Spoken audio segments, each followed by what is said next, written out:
let's talk about pop culture. And one of the, I suppose, actually, it's kind of funny that it feels like it's only in recent times that it's this, that is a popular thing about this, the woke culture. But you actually look back and it's actually, they've been talking about it, and conservatives have been fighting against it for a very long time. Now, once again, remember, we're not really political commentators, but there is something that we can learn as leaders from this woke culture or this, I suppose, resistance to and what's happening with. You've probably heard the term go woke, go broke. And while that's great on a bumper sticker and maybe good on an Instagram post, it isn't 100% true, but there are some examples of that in modern culture, in pop culture right now, that is showing that, well, there's coming a little bit of a backlash to this trend to push this, let's call it woke culture.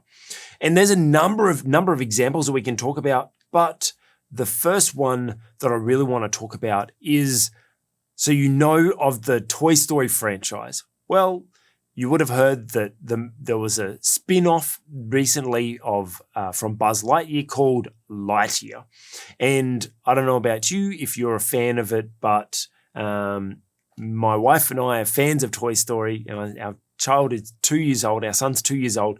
And we were excited recently to be able to introduce him to Toy Story. He loved what, he had no idea what was going on, but he enjoyed watching the movement and colors on the screen. And we were excited because we started seeing this advertisement around Buzz, the spin-off, and we were looking forward to going and seeing the movie. Until we saw that it had this gay homosexual agenda, and that Disney's trying to push this intentionally trying to push this woke culture and sexual identity politics into their movies, we decided not to watch it ourselves and not to allow our son to watch it. Now, going on this theme of go woke, go broke, the movie actually cost them about $200 million, and well, it made barely anything back in the first weekend of opening. Actually, less than, it was their worst thing since Cars 2, which made like 57 million or something like that in the first weekend. But that's been made it's been called a massive flop because people like myself have stood up and just said, you know what, I'm not for that. Dr. Rod, what are your thoughts on, first of all, an organization kind of choosing to go with this trend of pushing sexual identity politics and homosexuality and all that, this woke culture? What do you think about organizations trying to push that culture? Well, I guess, as a Christian pastor, of course, I don't approve. Who would expect me to?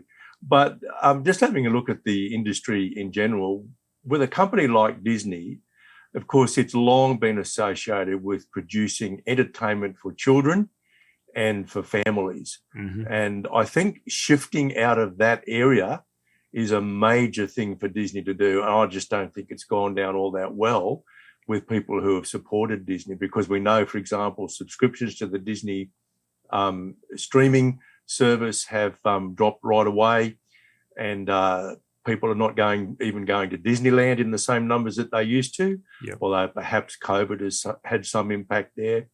So I think for Disney, which is really trying to push what ought to be adult themes, adult discussions within the context of entertainment, which is still designed for children and for families, was taking a very big risk, and it looks as if it hasn't paid off. I don't know whether they're going woke will actually send them broke, but it really should cause them to scurry back to the boardroom and have a really good think about just exactly what is the mission of the Disney Corporation. And look, I think the same applies to many other institutions. are large institutions, large superannuation funds, as we call them here in Australia, large financial corporations of all kinds.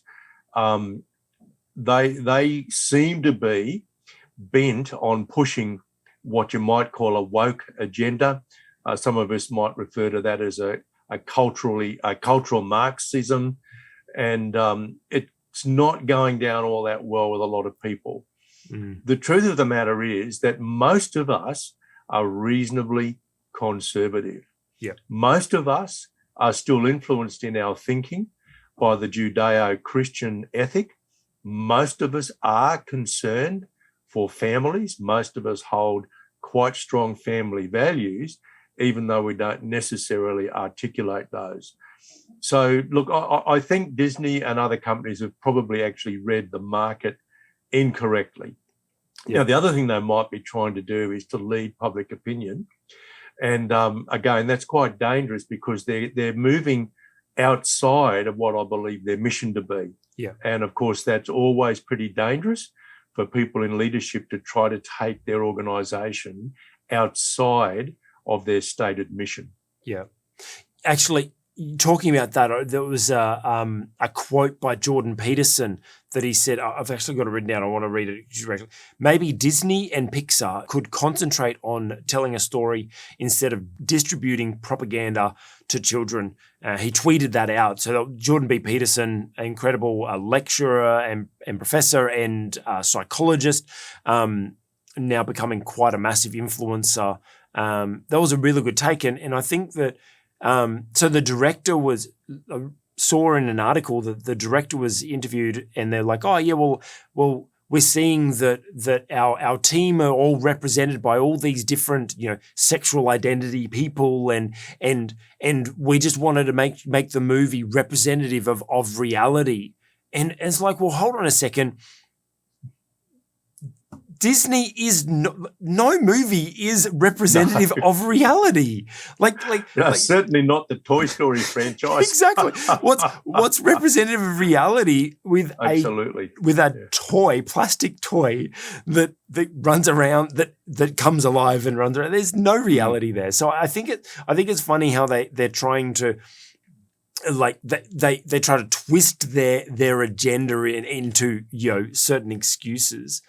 Look, I suppose here's the question I have for you is for us as leaders. We're talking about culture today, but specifically around this situation, it is very easy for us as leaders to, let's say, be influenced and be pressured by, well, like you said, most people are conservative. It does seem to be what they call the loud minority, right? Like it's like the old saying of the squeaky wheel gets the oil kind of thing. Like it's actually, when you actually look at the percentage of society that want this woke agenda, it's actually very, very few, and actually very few of the left actually want it either. Like they're kind of pushing more central, or more towards the center.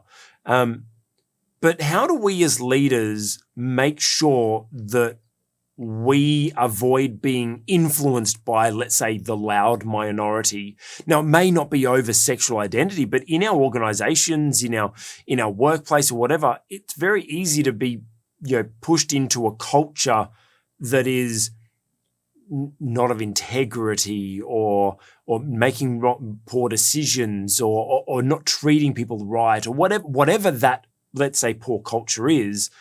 What can we do as leaders to avoid being influenced by the loud minority? Well, look, what I'm going to say is easy to say, but a lot more difficult to put into practice. You need to know what you believe and why. Yeah. And then you can actually stand up and make a statement. Then you can actually be a leader. Yeah. So it's really important, for example, in this whole area of, say, sexual identity, know what you believe and why you believe it, because then you can articulate it. And if you need to, you can actually defend it in the public square. But I think it really helps to know that if you do have an opportunity to defend your position in the public square, you're actually going to have a lot of people supporting you. It's just that you will probably never actually know of that support. That's a good point. One thing I do with my clients is I make sure that we write down what our core values are, like culture statements, right? Our vision, our mission, and what our core values are, because you need guideposts to be able to. It's almost like a checklist. That's the way I like to see the core values, absolutely. right? These are our core values, and this is what we make our decisions by, and so. Yeah, you're very right. How do you know what to?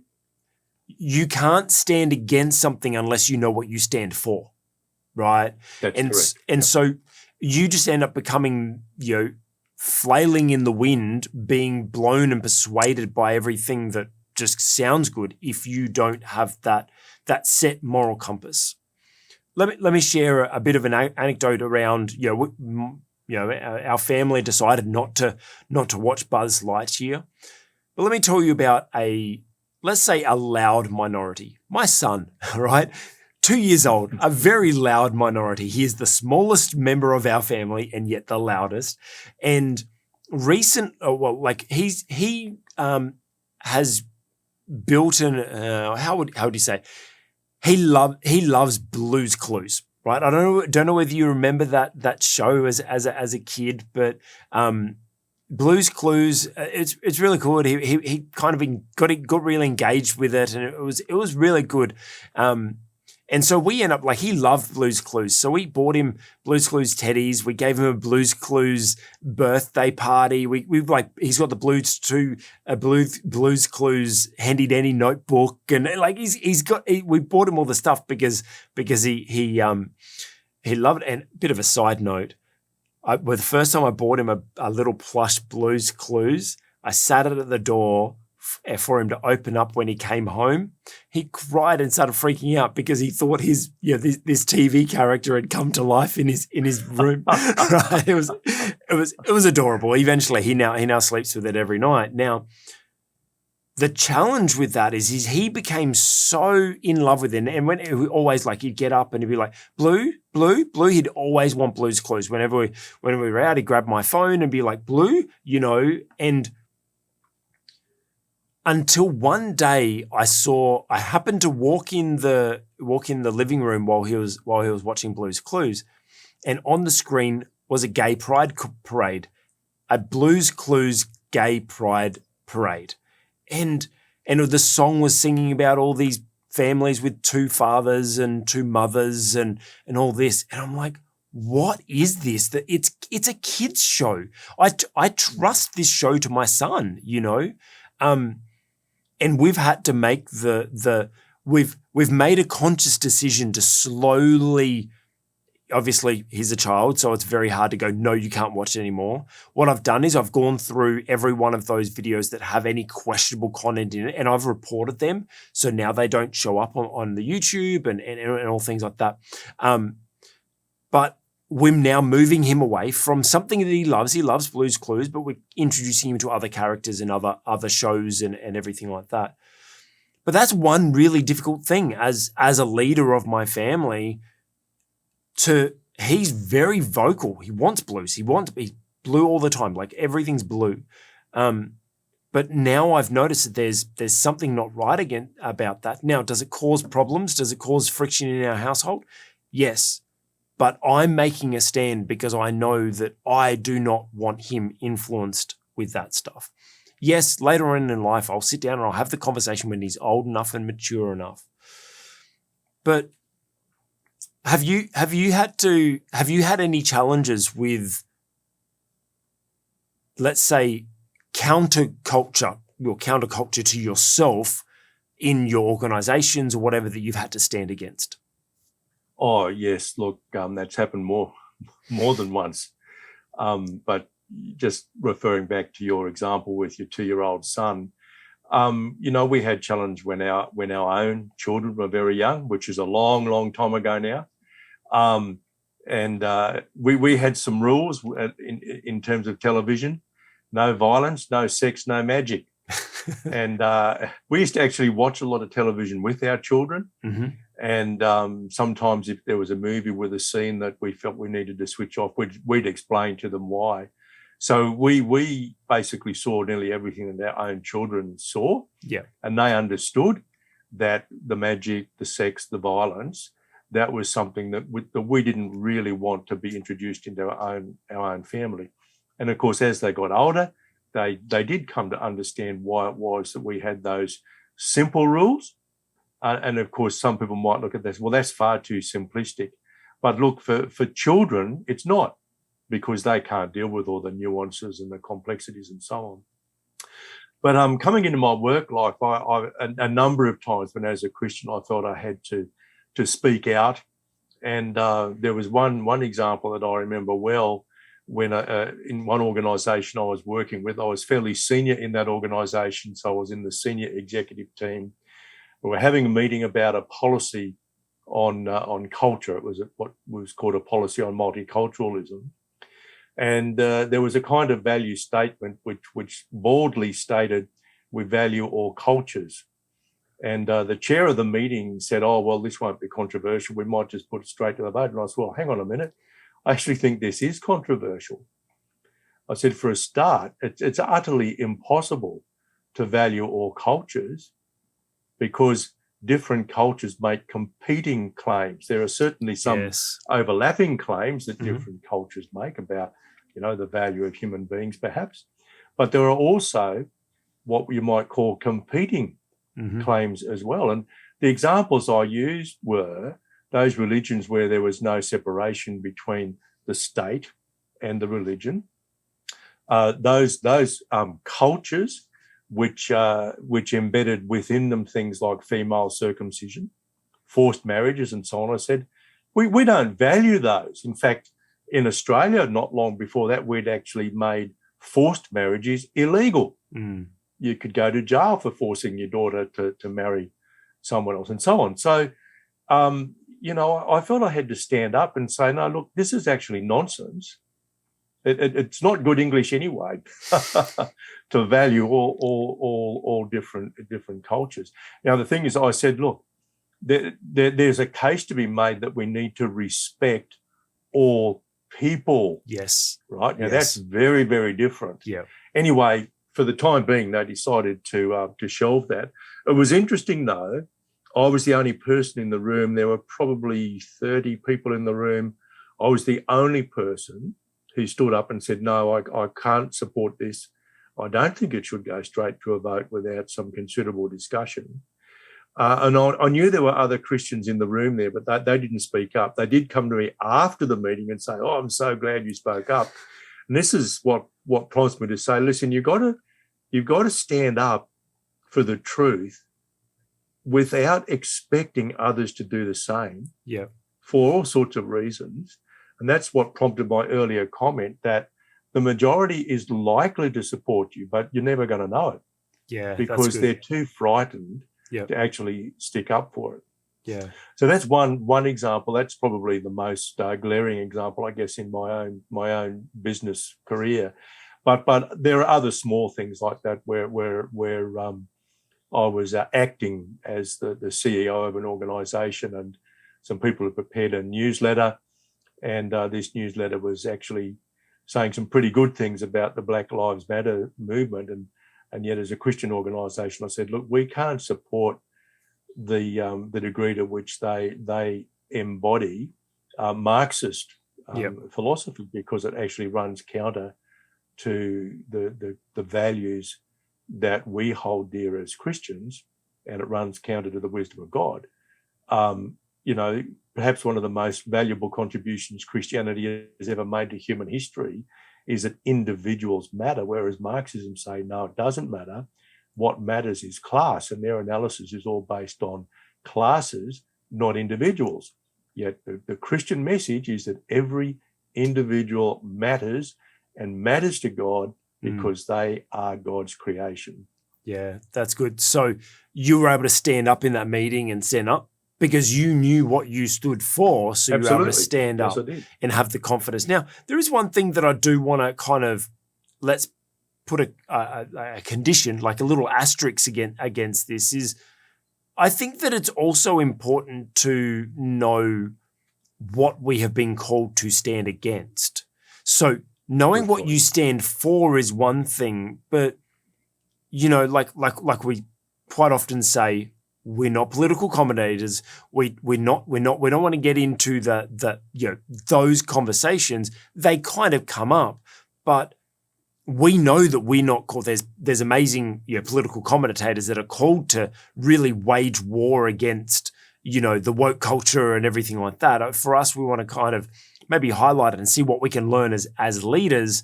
But we need to know what we're actually called to stand against as well. Know what we stand for, so you can stand up for, so you're not being influenced, but then pick your battles. We're not calling everyone to now just go out and grab a sign and start protesting out the front of whatever the next issue is that happens to stand kind of against what you do. Like, so for example, I mentioned about Blue's Clues. It was a video on YouTube. I just did what I could. I just reported it, and that's it. I'm not going to rage some major campaign against them or anything, because I know I'm not called for that. We can talk about it in this arena. We can share our thoughts and hopefully influence others to do the same. Hopefully you can, avoid your children from watching Blue's Clues or any of those other ones that have a woke agenda. You've watched a quick excerpt. Well, actually, we know we talk a little bit, so it's not that quick. But you've watched an excerpt from our weekly live full episode of On the Cube Leadership Podcast. If you want to see what more you can learn to become a better leader from pop culture, from business, from politics, from ministry leadership, and from the Bible, we encourage you, hit the subscribe button and join us as we continue to share more and more information like this so that you can become a better leader that learns, lives, and leads on purpose.